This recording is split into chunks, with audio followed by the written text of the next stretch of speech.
राम राम भैया। राम राम भैया, राम राम भैया। आओ भैया बैठो। भैया आप कहाँ से आए हैं? आपका नाम क्या है? भैया मेरा नाम अनिल कुमार वर्मा है और मैं आशा संस्था से आया हूँ। भैया आपका परिचय दें आप। मेरा नाम नारायण सिंह कौरव है। मैं ग्राम मालनवाड़ा का रहने वाला हूँ। मैं आशा संस्था के किसान एकता समूह का अध्यक्ष हूँ। भैया आपका खेती किसानी में अभी क्या चल रहा है?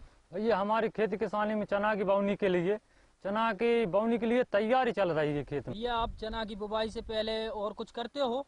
हाँ भैया, हम चना की बोनी के पहले चना का गौमूत्र से उसका बीज उपचार करते हैं चने का। अच्छा, तो भैया आप बीज उपचार क्यों करते हो? भैया बीज उपचार हम इसलिए करते हैं क्योंकि इसमें जो रोग लगता है वो रोग नहीं लगता और अपना जो पेड़ा होता है वो स्वस्थ सुरक्षित रहता है, इसलिए हम गौमूत्र से बीज उपचार करते हैं। अच्छा। और दूसरा इसका ये है कि जो फफूंदनाशक है जैसे हैं सोयाबीन जैसे फसल चना हुमस भी सकता है, तो इसकी सब पाबंदी के लिए, इसकी सब सुरक्षा के लिए अपन बीज उपचार गौमूत्र से करते हैं। आप बीज उपचार कब करते हो? भैया हम बीज उपचार बोनी से पहले करते हैं।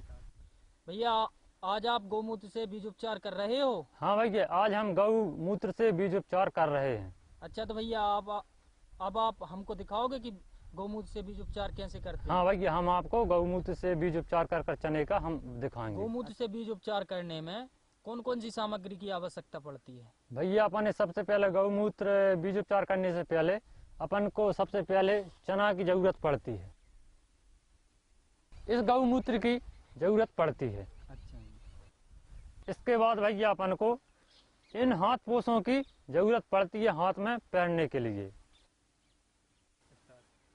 और भैया इसके बाद अपन को गौमूत्र नापने के लिए इस चम्मच की जरूरत पड़ती है।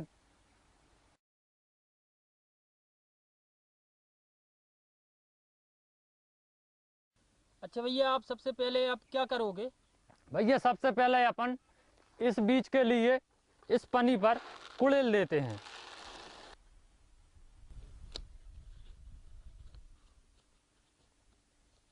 भैया आप हाथ पे क्यों पहनते हो?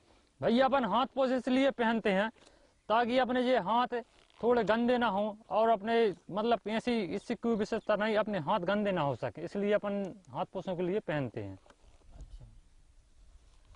क्या भैया आप गौमूत्र से कोई हानि होती है क्या? नहीं भैया, अपन को गौमूत्र से इससे कोई हानि नहीं होती क्योंकि गौमूत्र में ऐसा कुछ भी नुकसानदायक नहीं होता। ये तो इसलिए पहनते हैं ताकि अपन बीज उपचार चना में जो गौमूत्र इसको सही तरीके से मिला सके। भैया अपन इसके बाद इसमें 25 ml गौमूत्र मिलाएंगे।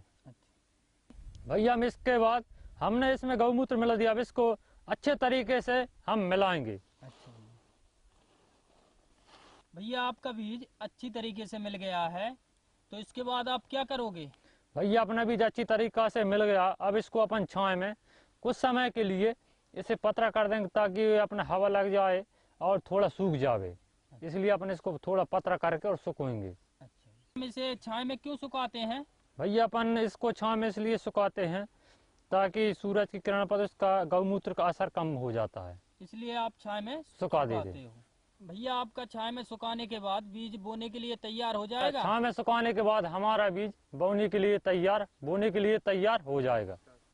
अच्छा, तो बताएं कि आपने जो हमें चने का गौमूत्र से बीज उपचार करके बताया है, तो इससे आपको क्या क्या फायदे हैं?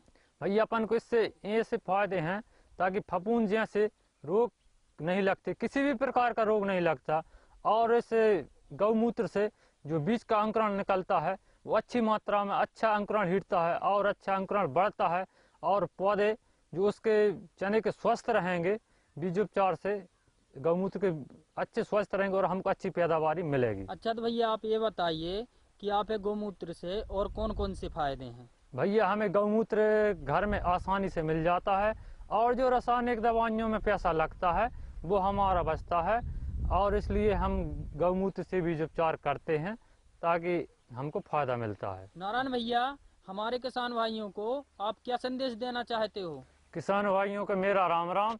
मैं किसान भाइयों को ये संदेश देना चाहता हूँ कि गौमूत्र से अच्छी तरह से बीज उपचार करें ताकि बीज को बीमारी से बचाएं, रोगों से बचाएं, और जो रासायनिक दवा में पैसा लगता है उससे हमारी बचत होती है और गौमूत्र से हमें किसी चीज़ की हानि नहीं होती, जो हमें घर में पर्याप्त होता है। नारायण भैया, आपका बहुत बहुत धन्यवाद, जो आपने हमें चने का गौमूत्र से बीज उपचार करके बताया। और हम आशा करते हैं कि हमारे किसान भाई चने में गौमूत्र का बीज उपचार करेंगे और इससे होने वाले फायदों का अधिक से अधिक लाभ उठाएंगे और वह उन्नति की ओर अग्रसर होंगे।